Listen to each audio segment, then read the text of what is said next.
The Betrayal, a 2010 historical fiction novel by Helen Dunmore, is set in post-World War II Russia and explores the tumultuous emergence of the Soviet regime and its impact on ordinary lives. The story centers on Andrei and Anna, a young doctor and nursery school teacher deeply in love as they strive to build a life together amidst the chaos of a war-torn country. Their lives are governed by the demands of Stalin and his Ministry of State Security, as they navigate their careers in medicine and education while maintaining a facade of political correctness to avoid persecution.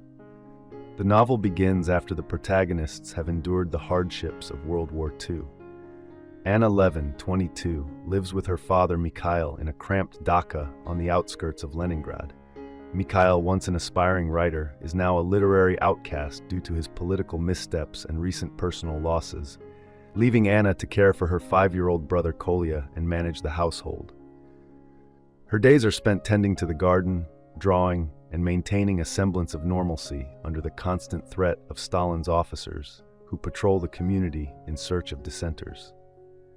Life in this state of enforced optimism for Comrade Stalin feels interminable until Anna is jolted by news of Germany's attack on Russia. The narrative shifts dramatically from the bleakness of peacetime existence to the stark brutality of war. As the German army advances towards Leningrad, the community's disbelief turns to urgency, and Anna and her family move into the city to secure their resources. They take refuge in a small apartment and are joined by Marina, an actress who has fallen out of favor in the political sphere. Anna also discovers that Marina had once been romantically involved with Mikhail during his troubled marriage. They are joined by Andrei, a novice doctor who falls in love with Anna. As winter sets in, their cramped apartment and inadequate heating make survival increasingly difficult. Despite the harsh conditions, they endure by rationing their food and sharing stories. The novel then transitions to the post-war years of recovery. Andrei and Anna, having weathered the worst, continue to live in the apartment with Kolya, now 16 and hopeful for university. However, the oppressive shadow of Stalin's regime still looms large, especially with Stalin's recent consolidation of power. At 34, Anna yearns to make more of her life, but her aspirations are interrupted when the child of a high-ranking secret police officer, Volkov, is admitted to Andrei's hospital with cancer.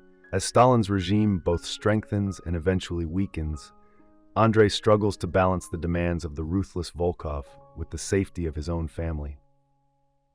The situation becomes more complex when Anna becomes pregnant with a daughter.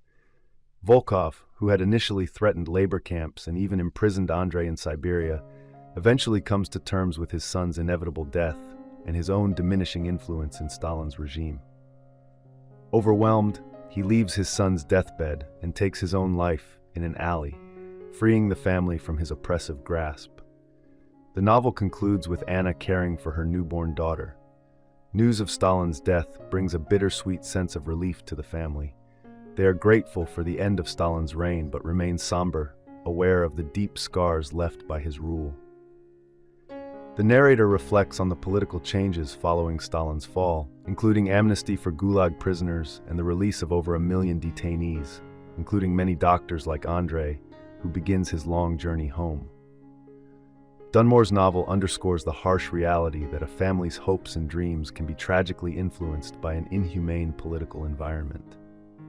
Through the extreme circumstances of life in a fascist post-war country, Dunmore suggests that true happiness often comes from small acts of hopeful resistance against overwhelming adversity.